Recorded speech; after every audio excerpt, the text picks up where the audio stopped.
Hello people. Well, as you can see, yet another episode of the Jonaus blog, number 16 I believe, and to do something just a bit special, I am going to unveil the newest, shall we say, special to come out of these little episodic bites in the crystal clear Blu-ray review.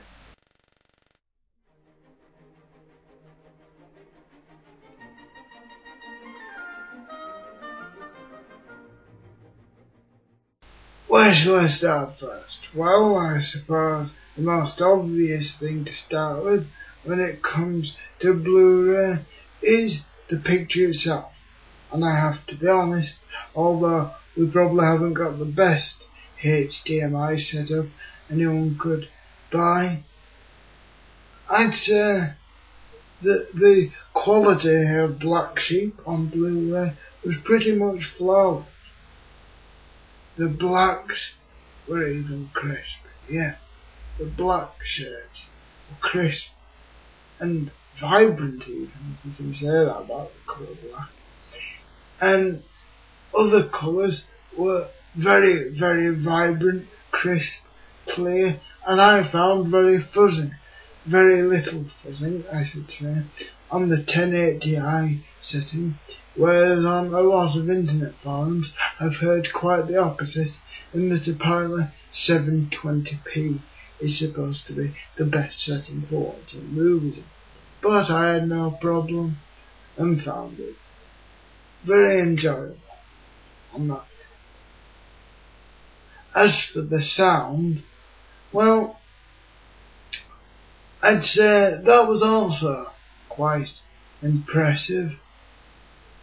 I mean, I had to only turn the volume up very slightly, and I mean very slightly, where in the past when watching on DVDs I've had to double the default volume just to get a comfortable hearing level. I think I could have even managed to turn the volume down a couple of notches in the more hectic action-packed scenes.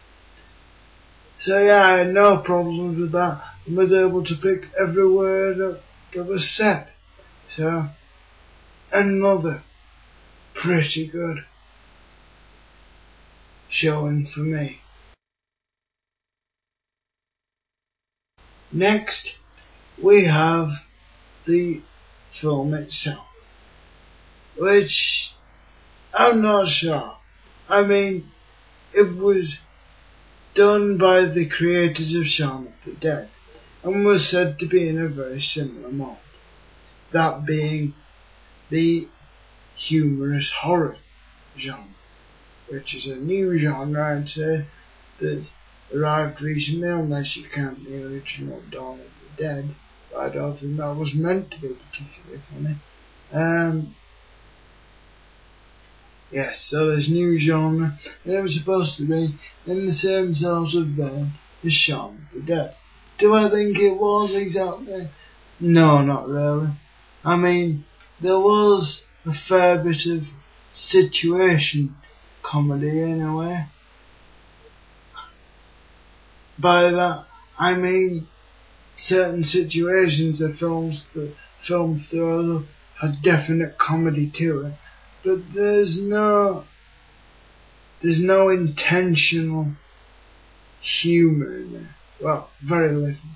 Little bits and pieces of jokes, but I didn't think it was rip-roaringly funny. I found myself chuckling occasionally, but I didn't think it was particularly as hilarious as Shaun of the Dead, which is a shame. The story, yeah, is pretty par for the course. You get someone who has a seemingly irrational fear, bring his worst nightmare to life, and then we follow on to the resolution. I'm sorry if I'm sounding a little bit blasé. Maybe that's the former film student coming out in me, but I thought it was all a bit cringe. As for the acting, well, I couldn't really fault it, to be honest. Henry, the main character,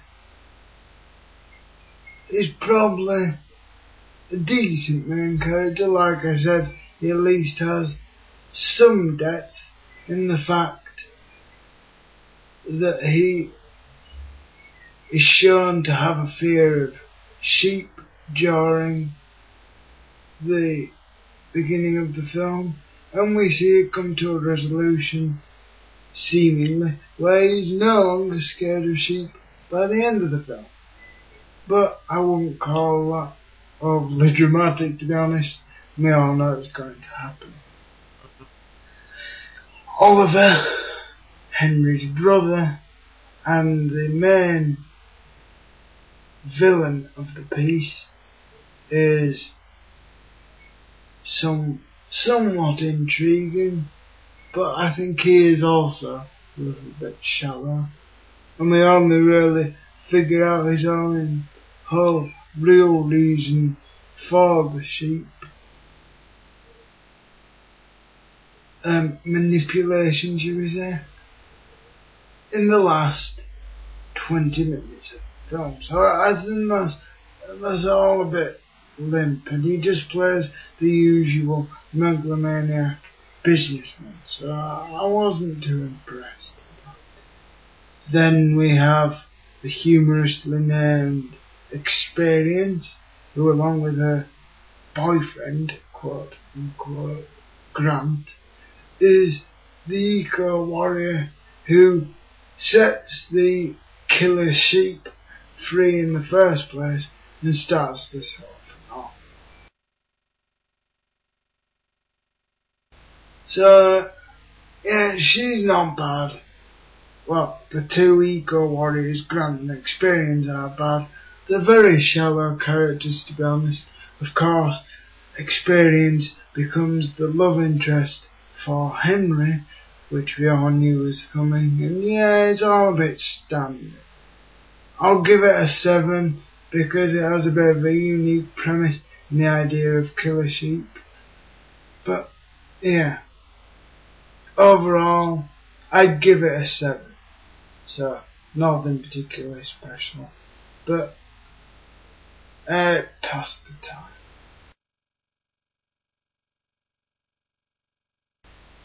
So, there we have it, my admittedly rather truncated review of Black Sheep, and I'll be back with another edition of the Jonaus blogs sometime soon.